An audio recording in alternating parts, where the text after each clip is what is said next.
আদিবাসী হওয়ার পরে কেন চট্টগ্রামটা তাদের নিজেদের করে নিতে চায় জানবেন আজকের এই ভিডিওর মধ্যে। এখানে পাহাড় থেকে সেনা শাসন তুলে নাও, এরপরে বাঙালিদের তুলে নাও। আমাদের পাহাড় লাগবে, যেহেতু চট্টগ্রাম আমাদের হতে হবে, আরো পাবেন না চেষ্ট। আর এইগুলো জানার আগে সর্বপ্রথম আপনারা জানতে হবে এই বাংলাদেশের মধ্যে আসল আদিবাসী কারা। যেহেতু আমরা একজন বাঙালি, আমরা দাবি করব আসলে আদিবাসী আমরা। অন্যদিকে যারা অন্য দেশ থেকে আশ্রয় নিয়েছিল আমাদের দেশের মধ্যে, তারা উপজাতি হিসাবে আখ্যায়িত হওয়ার পরেও এখন নিজেদেরকে আদিবাসী হিসাবে আখ্যায়িত করতে চাচ্ছে। আর সেটার পিছনে রয়েছে বিশাল বড় একটা চক্রান্ত, আর সেই চক্রে পরে এখন আমরা ঘুরে বেড়াচ্ছি। ওই এলাকায় আর্মি রাখা যাবে না। বান্দরবন, সিলেট বা চট্টগ্রাম থেকে কিছু সংখ্যক মানুষ বা কিছু সংখ্যক কন্টেন্ট ক্রিয়েটর একের পর এক ভিডিওর মাধ্যমে আমাদেরকে গালাগালি করছিল, বাজে মন্তব্য করে যাচ্ছিল। কোন মাথামোটা মাথায় সেনাবাহিনীরা রক্ষক হয়ে ভক্ষকের ভূমিকায় উত্তীর্ণ হয়েছে। আমরা শুধু তাদেরকে বলেছিলাম তারা উপজাতি, তারা আদিবাসী নয়। আর এই কথাটার কারণে তারা ক্ষিপ্ত হয়ে একের পর এক ভিডিওর মাধ্যমে আমাদের মা বাবা 14 গোষ্ঠী নিয়ে গালাগালি করছে। কাটা যে বাঙালি বলে কথা রুচি আছে তোদের। তারা নিজেদেরকে দাবি করছে তারা বাঙালি নয়, তবে তারা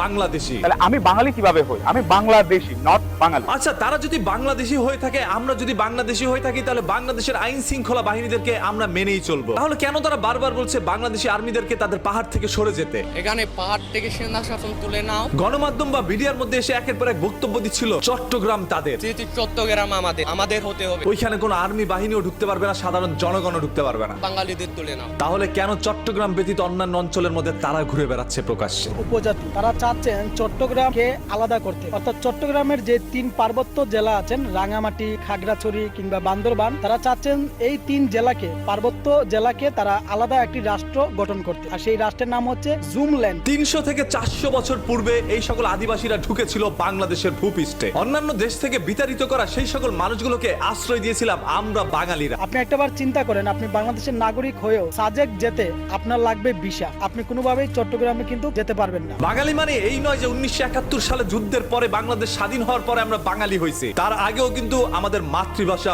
বাংলাই ছিল। তুমি কি জানো এটা যে আমাদের বাংলাদেশে কতগুলো জাতির বসবাস? ধরে নিলাম আমাদের বাংলাদেশের মধ্যে ভিন্ন গোষ্ঠীর অসংখ্য মানুষ রয়েছে। তাদের মধ্যে অন্যতম হচ্ছে চাকমা, ত্রিপুরা, কর্মোডিয়া, বার্মা, মঙ্গোলি বা ধরেন আদার্স অসংখ্য গোষ্ঠী। তারা বাংলাদেশে এসে অন্য দেশ থেকে আশ্রয় নিয়েছে। তো বাংলাদেশে বাস করে যদি আমাকে কেউ যদি বলে যে বাঙালি, আমার তো কোনো গায়ে লাগার কথা না। আমি এটা বলতে বলতে হয়রান যে আমরা বাঙালি নই। তাদের যদি বাঙালি বলা হয়, তারা তেলে বাগুনে ছিটে যায়। আপনারা কেন এখন আমাদেরকে জোর করে বাঙালি তো সাজিয়ে দিচ্ছেন? তারা নাকি উপজাতি নেয়, তারা আদিবাসী। যারা পাকিস্তানে বসবাস করে তাদের বলা হয় পাকিস্তানি। আর তুমি বাংলাদেশে বসবাস করো, তোমার কি বলবে? আসলে তোমরা কি চাও? যতক্ষণ অব্দি পার্বত্য চট্টগ্রাম ভারতের অন্তর্ভুক্ত না হয়, ততক্ষণ অব্দি সেনাবাহিনী পার্বত্য অঞ্চল থেকে প্রত্যাহার করতে হবে। তোমরা দেশের ভিত্তিতে একটা গন্ডগোল সৃষ্টি করতে চাইতেছ। আমরা আবেগপ্রবল বাঙালি, যার কারণে কারো দুঃখ দেখলে সইতে না পেরে বিবেকটাকে হারিয়ে ফেলে আবেগটাকে কাজে লাগিয়ে আপনাদেরকে আশ্রয় দিয়েছি সেই রোহিঙ্গাদের মতো। 200 বছর পরে রোহিঙ্গারাই দাবি করবে তারা আদিবাসী। আসলে একটা সময় এই দেশের রোহিঙ্গারা বলবে ওই কক্সবাজার বা সিলেট তো ভাই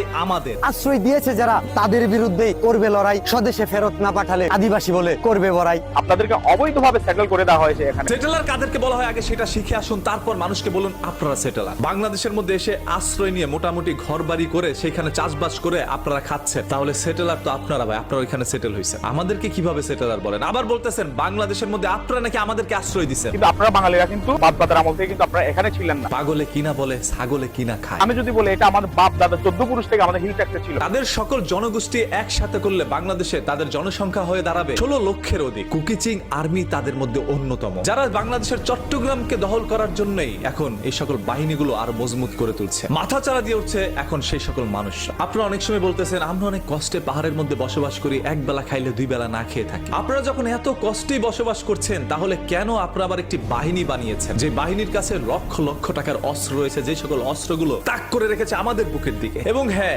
অসংখ্য আর্মি, বিজিবি থেকে শুরু করে অসংখ্য বাঙালিরা জীবন দিয়েছে সেই কুকিচিং আর্মির কাছে। আমরা কোনো কিছু ভুলে যাইনি। আমরা চাই না এই সংঘাতটা বড় হয়ে উঠুক। আমার মনে হচ্ছে পাহাড় তাদের ব্যক্তিগত সম্পদ। সেনাবাহিনী কোথায় থাকবে সেটা হচ্ছে রাষ্ট্রের বিষয়। তোমাদের তো এত মাথা ব্যথা করার দরকার নাই। তোমরা যদি বাংলাদেশে না থাকতে চাও তাহলে ইন্ডিয়াতে চলে যাও, কোনো সমস্যা নাই। বাংলাদেশ হয়েছে মাত্র 1971 সালে। তাহলে এখানে কারা আগে আসছে? অবশ্যই আমি যদি বলি এটা আমাদের বাপ দাদা 14 পুরুষ থেকে আমাদের হিল ট্যাক্সে ছিল। ধরে নিলাম আপনারা ভাই বাঙালি না, আপনারা বাংলাদেশী। তো বাংলাদেশের আয়তনের 1 ইঞ্চির মধ্যে যদি আপনার বাসস্থান হয়ে থাকে, তাহলে মনে রাখতে হবে বাংলাদেশের সকল মানুষের সাথে আপনার মিলেমিশেই চলতে হবে। যারা যারা বাঙালি ভাই বোনের আছেন, প্রত্যেকের কাছে একটি অনুরোধ, তাদেরকে নিয়ে আর কোনো মতামত কমেন্ট কিচ্ছু করেন না, কারণ তারা এখন চাচ্ছে বাংলাদেশের মধ্যে একটি সহিংসতা সৃষ্টি করতে। আমার এলাকায় সেনাবাহিনী রাখা যাবে না, আর্মি রাখা যাবে না, এটা করা যাবে না, ওইটা করা যাবে না বললে বুঝতে হবে তারা সন্ত্রাসী, তারা দেশদ্রোহী। আবার এও কিন্তু তারা বলছে চট্টগ্রামকে ভারত বা কলকাতার হাতে দিয়ে দিতে হবে। কথা কিন্তু আরো একটা, আমি সেই বার্মা বা চাকমা কন্টেন্ট ক্রিয়েটরকে নিয়ে একটি ভিডিও বানাই, যে কন্টেন্টটা তার রাইট ম্যানেজারের সাথে ম্যাচ খেয়ে যায়, আর তিনি আমার ভিডিওর আর্নিংটা কালেক্ট করে নেয়। মানে ধরেন আমার ভিডিও থেকে যদি 2